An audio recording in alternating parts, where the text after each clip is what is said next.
All right, we put the Viking hat on, which means we're officially ready to start. You could see the Viking hat is a part of the logo for National Novel Writing Month, and you'll find out why in a little bit. So my name is Cheryl Bundy. I'm a communications instructor here at the college. I teach creative writing. I teach Com 101 and 102. I teach film and lit. And I'm going to just turn this over to Tish so she can introduce herself. Hey everyone, I am Tish Hayes, and I'm an information literacy librarian here, and love partnering with our comm faculty to do NaNoWriMo. Very excited about this event. Is there anything we want to say before we dive in? Just that today is really all about helping you understand what it actually is, because it might not seem obvious other than us telling you that there's a big word count we're trying to hit, but we want to give you a little bit of information about the history of this and what it means to actually do it. What are some ways to actually survive it, because it is quite hard. So we're going to do some activities, and we've got some games, and we've got some food, and that's all part of this process as well. NaNoWriMo is a lot of fun. It is kind of like a big writing party, and that's the feeling we want to have as we proceed through all of our events. So let's get started. We'll give you a little bit of context at first about NaNoWriMo and kind of where it came from. So NaNoWriMo had been on my radar for a while, but I didn't really know much about it. So a long time ago, back in 1816, an amazing literary work was created by Mary Shelley called Frankenstein. So you all probably have heard of Frankenstein. It's this incredible literary work. And I think when we consider literary works, we often are thinking of like someone hiding away somewhere, doing this like solo, solitary writing and really like, thinking about things and being in that creative process.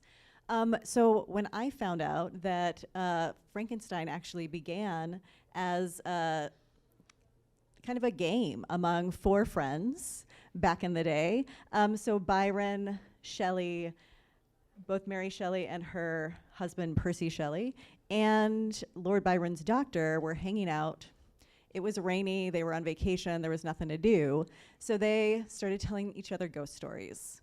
And those ghost stories turned into, for Mary Shelley, Frankenstein. Another novel came out of that ghost storytelling session as well, Vampire by Lord Byron's doctor, less well known.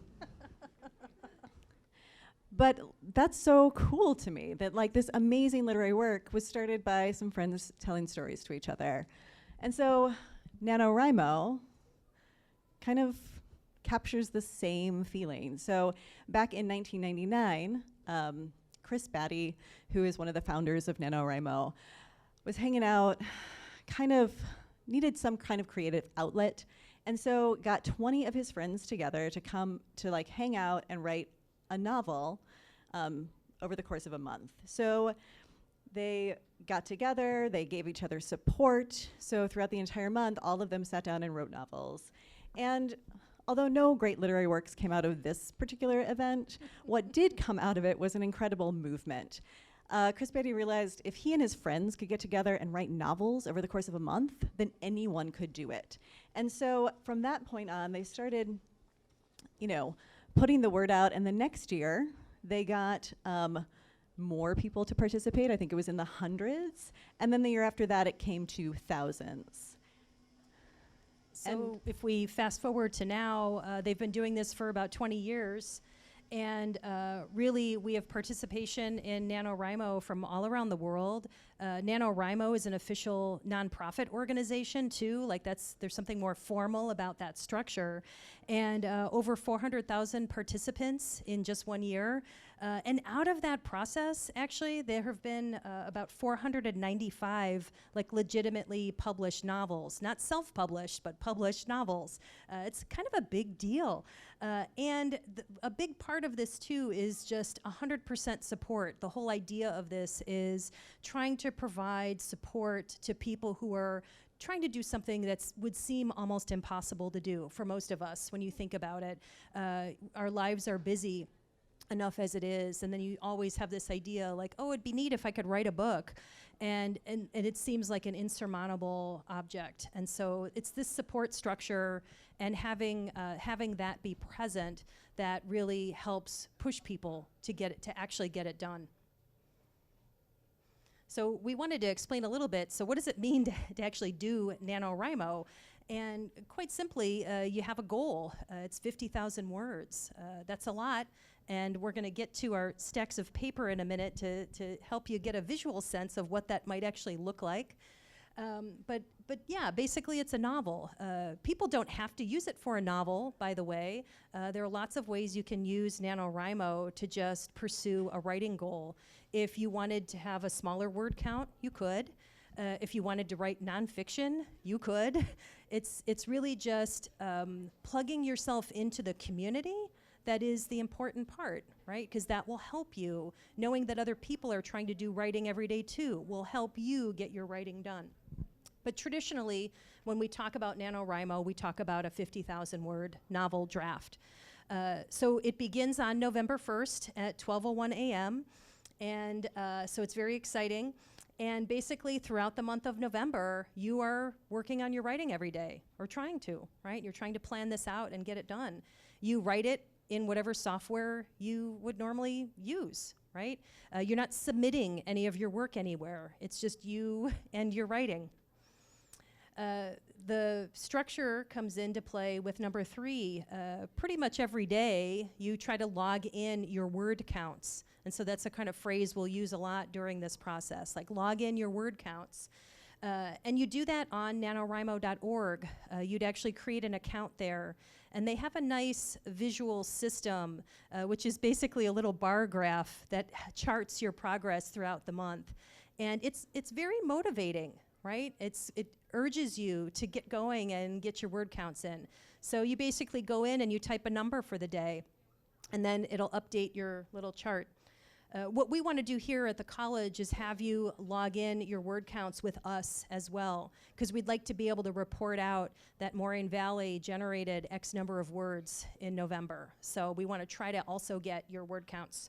And that would be on our Moraine Valley NaNoWriMo site, which we'll show you in a little bit. And then number 4, you reach 50,000 words, you win. But it's really not a contest. But we use that language in the culture of NaNoWriMo because you should feel like a winner if you meet that goal. And in fact, when you visit the website, you'll see their shop and they'll have a winner's t-shirt. So it'll say winner 2019. And I have one of those winner shirts because I've done NaNoWriMo before and actually completed it at least once. And I really wanted that winner shirt. And so I worked really hard to get it. Like it felt like a trophy. But it is not a contest. You're not competing with other people. But you are trying to encourage them by generating your own word counts. So in addition, and we've kind of emphasized this already, NaNoWriMo is so much about the community aspect. So if you think, oh yeah, I'll do this NaNoWriMo, I'll just go home by myself and write my thing, and I'm not going to talk to anybody, and I'll just log in my word counts, and that's that. It's really, you're missing out on like all the fun. There are lots of RIMOs, which we'll refer to us as, all over the state, all over the country. And they have Facebook pages, and there are events, and there are ways to connect socially with everybody. And so the whole point is to try to network with those people and get to know them, which sometimes goes against what the traditional notion of a writer might seem to be, which is like this person just writing by themselves. So it ends up being a really great part of the process. So for us, what we're trying to do to support our writers here at the college, we have, of course, our workshops. This first one is part of that.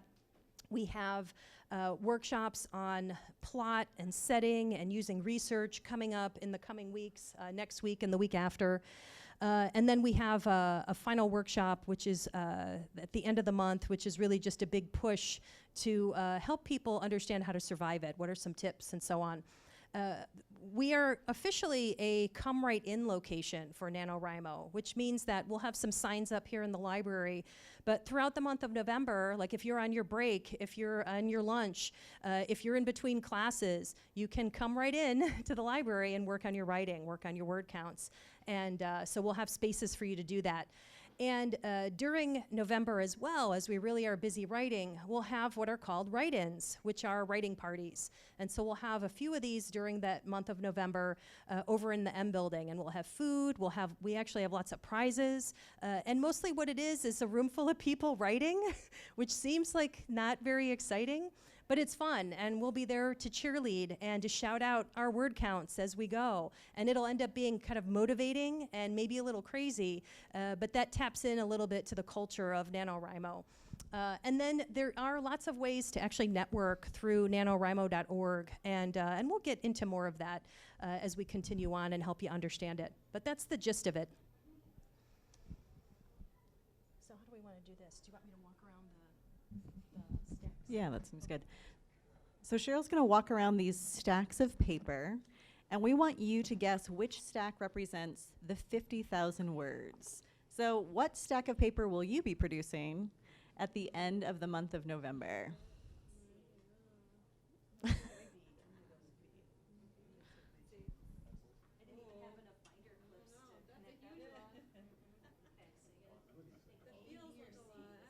I know.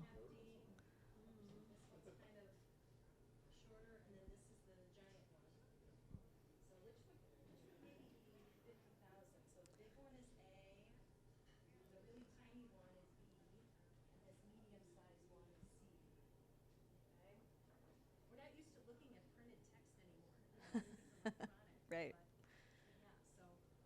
So what do you think? A, B, or C? Okay, we have a B. C. C, B. So that's the votes for B. What No do you votes have? for this one? With the double binder clips? Okay, I've heard at least 3 Bs, 2 Cs. So show of hands for B. Maybe show of hands for C. Good. So C is correct. C is the right answer. So you know, and I wanted to bring in this one because you might assume like 50,000 words, but it's not crazy. Okay, it's about 180 pages. So. So in fact, 50,000 words is about the length of The Great Gatsby, okay? Which is a pretty slim novel, right? So yeah, definitely on the short end of like a novel length work. But something So- you can feel really proud about, you know, like at the end of November producing that, I'm going to feel really good. Yeah, and it's something where it's not easily attainable. You know, it's not way out there, but it's far enough out there where it's like, man, it really is a big deal to get there, to get to that word count. So, and then this one, what are we going to do? Pass. We've got a sheet to pass around, Okay. and I've got a pen. All right, so this other game, we're going to pass around this jar and a sheet of paper, where you can put your name and a guess, okay? And what we're trying to do is, you know, every day there's a certain number of words you have to produce, okay? And should we just tell them what that number is? Yes, and then, yeah. So in order to get to 50,000 words by the end of November, you would have to write 1,667 words a day, okay? So what we're trying to guess here is how far away are we from 1667 with these M&Ms? So are we like 50? Is it maybe 200 away from 1667? So you're And trying you to can come do up a with your plus or a numbers. minus. So whatever you think the difference is, plus or minus.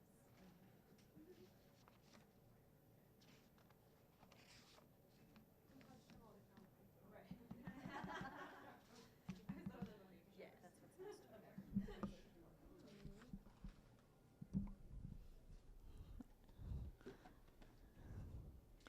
All right, so while you're passing that around and considering those M&Ms and how they relate to the words, I want to talk a little bit about why even bother committing to 50,000 words. I mean, you all are here, so I'm assuming that you're interested at least. But this might be something that like will tip you over the edge, and also something you can share with your friends and family about both why you might be doing it, but also why they might want to do it as well. So I don't consider myself a writer. I don't think of myself that way, but I want to do this challenge for all of the reasons up here. So if you are someone who's been wanting to develop a writing habit, writing every day is going to help you do that. And I think about it the same way I think about running or anything. You know, if you want to get better at something, you have to practice it. And the only way to do that is to develop a regular habit. So it'll get you into that practice. It's also going to really grow those time management skills. So you have to balance a lot to get in the time to write that many words. And I think we all have a lot to balance. But getting things done sometimes requires that extra step. Tapping into the creative feedback loop. I read someone else came up with this language, and I loved it. Like, once you start giving yourself permission to create and to think differently and to like write, it starts to fuel your creative process and those creative thoughts. And being tapped in with other writers who are doing the same thing and who are encouraging you, like, just grows that process. So it's a great time to really get out of whatever kind of habits you're in and tap into that creativity that is in all of us. Again, connecting with that community of writers, this is not something to accomplish alone. This is something that you can develop a whole community. There's a community that already exists. You might, find people to connect with that you didn't know before. So this is a very supportive space to do this writing.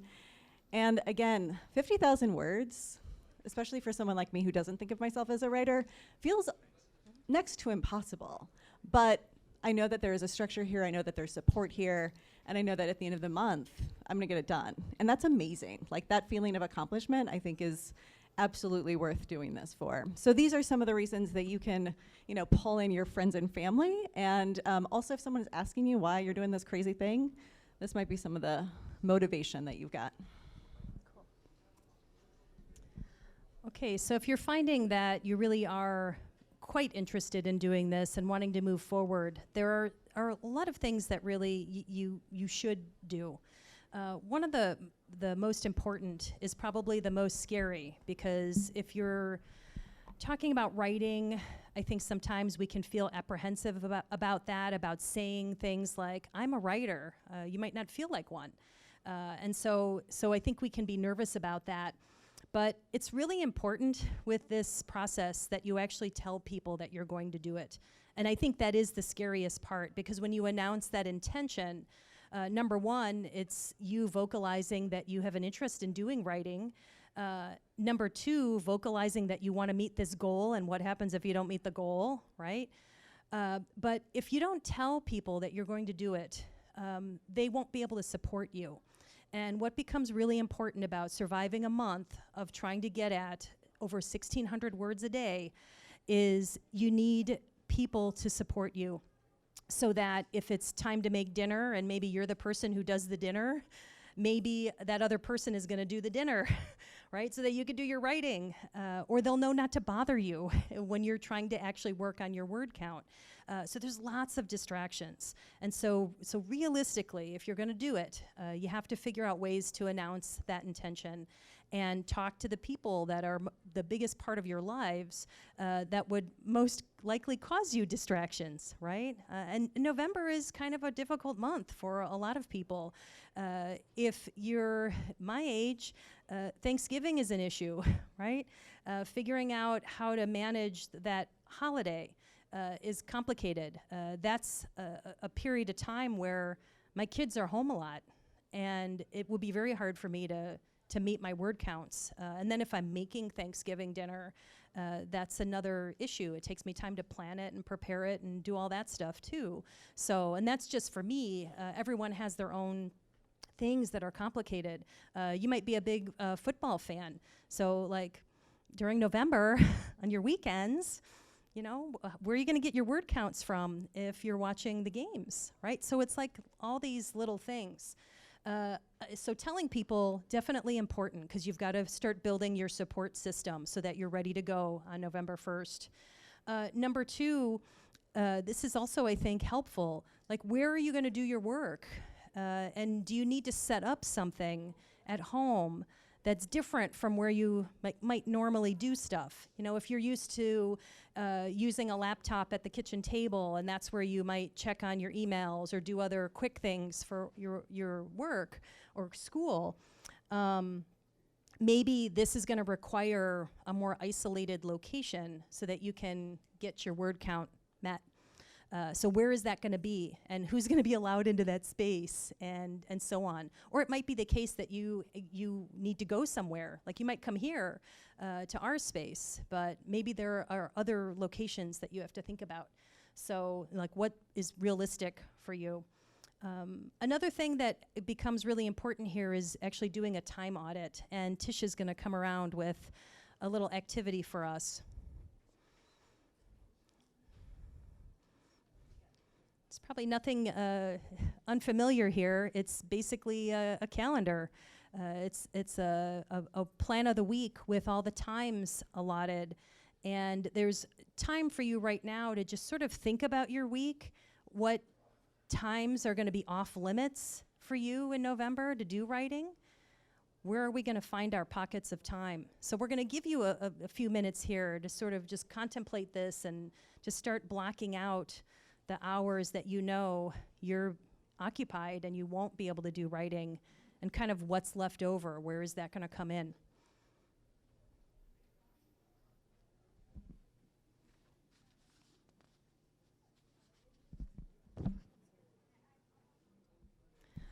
All right, so I know you're busy working on your time audit. You know, you can bring that home for homework and keep working on that. It is really an important part of it, like just trying to figure out, is there time you can dedicate so that you can schedule that in? For me, like I might be just getting up at 5, you know, getting up before I need to do anything else, getting up early in the morning and working then. I tend to be a little bit sharper then versus later in the day. And I just want to plug real quickly too, a little piece of technology that can help you when you're trying to do something like this, where you've got to focus your attention and meet a goal. There are lots of apps that help you manage time. And my favorite app is called Forest.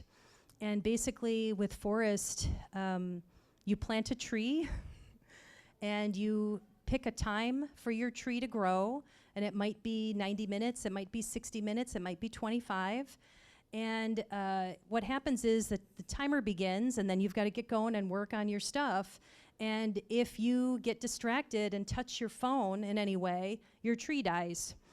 So, and no one wants their tree to die. You end up creating a whole forest of all different kinds of trees, and it shows all the productivity happening. So it's my favorite app. It's really just a spin on a Pomodoro timer, which is another name for these kinds of time management techniques of, you know, working in a burst in a very focused way, and then giving yourself a break. So do check it out. It's my favorite of those kinds of apps, and I'm always trying to find stuff like that to help me, because it's so easy these days for us to get distracted. And when you're trying to get that word count in, you can't be distracted by the news or a need to check your Insta feed. So like figuring out ways to curb that and be very disciplined is important. So we gave you a quiz at the very beginning here, and if you filled it out, that's great. You don't have to do it now, but it's basically the concept that's important. In NaNoWriMo, we use language like, are you a planner or a pantser? Meaning, do you plan everything out before November 1st so that you have an outline for your project?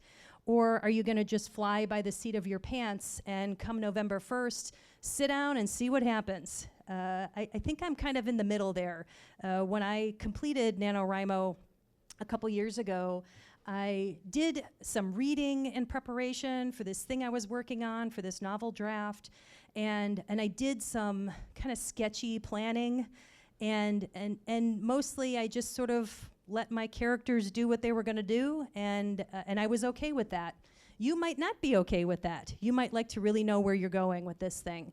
So this quiz is a way of sort of seeing where you fall. Are you someone that really prefers to have a big plan? Are you somebody that's okay, pantsing your way through November? Because what you have to understand about NaNoWriMo is that at the end of the month, you may have achieved 50,000 words, but it's okay if 20,000 of those are garbage. Okay, you have to be okay with that. The goal is to engage in the practice of writing and the habit of writing. It's not to come out the end of November with some kind of perfect draft of something, okay? Because the 50,000 words that you write will help you understand your project and your characters or whatever it is you're writing about. It's that process that is really important. So you have to give yourself permission to let yourself explore, and a lot of the stuff you produce is going to be great. It's really just trying to get the word count in to produce the amount of writing and thinking, you know, to get you to some well thought out piece. So again, I think that quiz can help you. And so regardless of whether you're you know, a hardcore planner or a hardcore pantser, we have lots of materials for you that should come in handy. Let me see here. Here we go. One of our resources is our website. And you can find this pretty easily right off the library's homepage. Okay, there's a link to NaNoWriMo. And on our website, we have our calendar of events, but we also have some wonderful resources that Tish put together. And it's all kinds of stuff, from links to pieces of NaNoWriMo's own website and parts of that website that would be really helpful to you, to other kinds of sources and videos that will either motivate you or help you work on developing a character or developing a plot. So it's really a whole host of information. And incidentally, on NaNoWriMo's website, and this is on our website as well, there's a link to something NaNoWriMo is doing that's new this year. They have like a Nano Prep 101 class. And it's just on your own. It's just a little packet of materials. And I'm going to just pass this around because I printed it up. It's a big PDF file. But it's like worksheets and tips and strategies and essentially stuff that will help you, particularly if you're a planner and you really want to have your mind wrapped around where you're going. So it's just a nice little set of materials. And so that's something new that they've created this year, and we wanted to at least pass that on. We have a few copies up here, so you're welcome to take one. But you can easily find it online too. It's no big deal. So that's one thing we have for you. Of course, in addition to our website, NaNoWriMo has its own website, which they have just redesigned, literally, like it just happened like a couple weeks ago. So it's a nice new site, and this is ultimately what you'll have to do to participate in NaNoWriMo. You'll have to create an account on here. And that allows you to kind of log in, and there's all kinds of badges. It's all gamified, so that, you know, it's motivational things to help you get going and get your stuff done. But through the website, you can actually tap in to some of the greater structure of NaNoWriMo. In other words, you know, we're doing our little support system here, but there's a whole group of Chicago NaNoWriMos and Naperville NaNoWriMos. Like, there's a lot of regions where there are people who are volunteers who coordinate events for their regions. So, and we're just like a small little cog in that big piece of machinery. So, so there's all kinds of stuff you can get tapped into by getting on the site. So, and so we wanted to make sure you knew about that. So it's just nanowrimo.org. NaNoWriMo also has a lot of books, and I meant to bring those with me today. That's the one thing I forgot. But we do have these in the library, don't we? Yes, and they are e-books, so there's multiple ways you can check them out. And if you have any questions, of course, just ask me or any of the librarians. So these are all books written by like the creators of NaNoWriMo. You know, Chris Beatty wrote No Plot, No Problem. Grant Faulkner's the current director. He wrote the Pep Talks book. Ready, Set, Novel is just a nice, like, big workbook to help you plan everything out in your novel. It's really a nice book. So they're also cheap. Like, if you did want to buy them through Amazon or through NaNoWriMo, they don't cost a lot. But certainly if you can get them electronically here, it's just another nice resource. So really fantastic stuff to help you get through the work. So we want to share a little video here too, which offers some advice. And so you're going to see the Viking hat, and you're going to see Grant Faulkner and a lot of the other people on staff at NaNoWriMo offering up their advice for people who are participating in this for the first or, you know, subsequent time.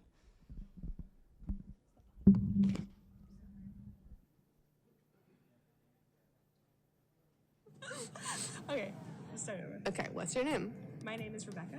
My name is Timothy Kim. My name is Tavia Stewart.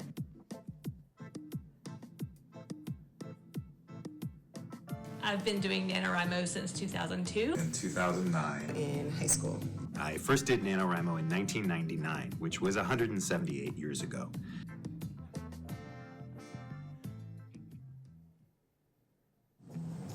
I would tell myself to plan a bit more than I did.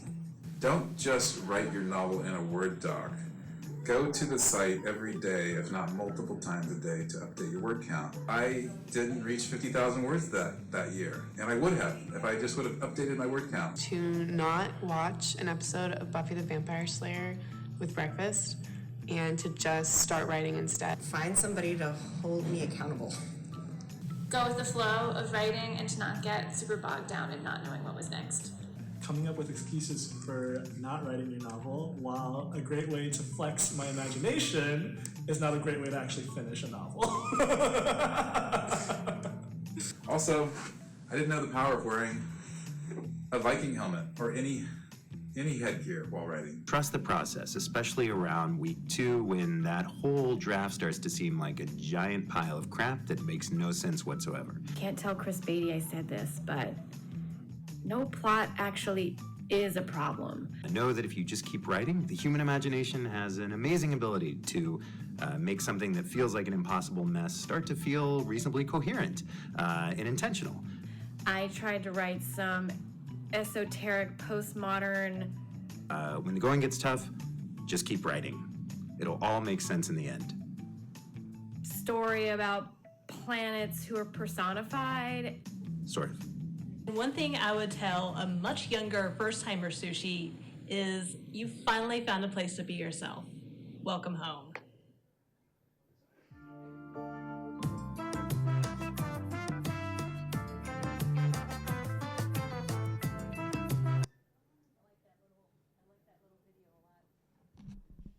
So that's cute, and there are some nice tips in that. Even though they might seem conflicting, you know, certain tips are going to appeal to you, whether you feel like, you know, maybe I do want to be really organized about this and plan as much as possible, or I just want to kind of see where this takes me.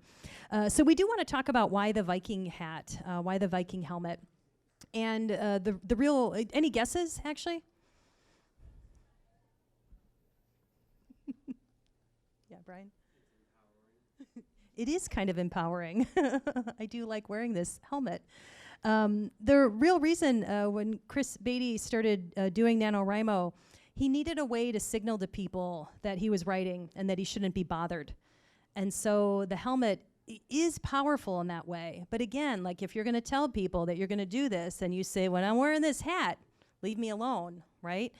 So your challenge is to figure out, what are you going to wear, or is there something that you can put in your space that would communicate, I'm doing my writing right now, right? You don't have to wear a Viking helmet, but there might be some other hat or a scarf, or maybe it's just a certain coffee cup that you're going to put out. Maybe you're going to put a do not disturb sign somewhere, and that has to be respected, right? So like having conversation with your support people so that they know this is important to you, and this is going to be my symbol for me at work. Okay, so I think it's actually really cool. It's funny, but I think it's actually really cool too. So just to give you a little to-do list here, it would be helpful to get going and create an account at nanowrimo.org. That's helpful. At least you can take a look at what the site looks like. Okay. One of the things that you do to earn a badge on that site initially is to announce your project, right? To like create that name of it and at least say something about it if you want. You can attend our workshops and events. We've told you how to get that information. We've told you already about the Nano Prep 101 workshop. NaNoWriMo also has a blog, and so that content is also right now really geared towards getting you ready for November. They're all over social media, and all of these posts are similarly helpful. Right now, there's a lot of little badges and things for you to put on your own social media and website. Like every year they do a new graphic design for NaNoWriMo, and so now you can get a little badge that says, NaNoWriMo 2019 writer, right? It's a thing you can stick out on your own social media feeds. It's a way to claim that you're going to do this activity. So there's all of this material out there for you. And then finally, just a reminder, if you look at our calendar of events, at the end of the month, we are doing our big kickoff party. We're going to have cake. We're going to have refreshments. It is the day before Halloween, so if you want to dress up as your favorite literary character, that would be fun. It's October 30th, noon to 1 in the library. And if you need to reach out to us and ask us stuff, you can do that here. But I think our next workshop is next week. It's in the evening. And we've got Ann Webb and Erica Deiters, and they're going to be doing a workshop on research and how to use that in planning your piece and setting, right? Figuring out how to build the world of your story. And then the week after that, Mike McGuire and I are doing a workshop on plot and character. And so we'll have all that stuff for you too, and we'll have refreshments. So if you have any questions, please come on up and talk to us. We've got Rice Krispie treats and stuff to drink. And I do have extra copies of this Nano Prep 101. You're welcome to take it. Okay, so thank you for coming. We hope you're going to do NaNoWriMo. We're excited to hear about your project. And I do want to announce the winner of our M&M challenge. So again, you need to write 1,667 words per day throughout November to reach that 50,000. So the challenge was to decide how many more or less M&Ms are in here than those 1,667 words. So there's a total of 1,975 M&Ms in this 62-ounce container. And Brian Foster is the winner. He guessed plus 250. Tara, you were second with plus 371. I'm so sorry. But congratulations, Brian.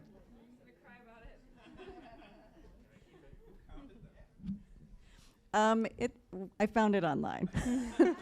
I did not touch every M&M, so it is safe to eat. Any quick questions here right off the bat? Yeah, that was the whole thing. And again, like all our events, we've got prizes. We're going to have NaNoWriMo official merchandise. We've got some other cool giveaways throughout our process here. So we're very excited. But again, feel free to come on up and talk to us and grab some snacks. And we hope to see you at our other workshops. So thanks for being here.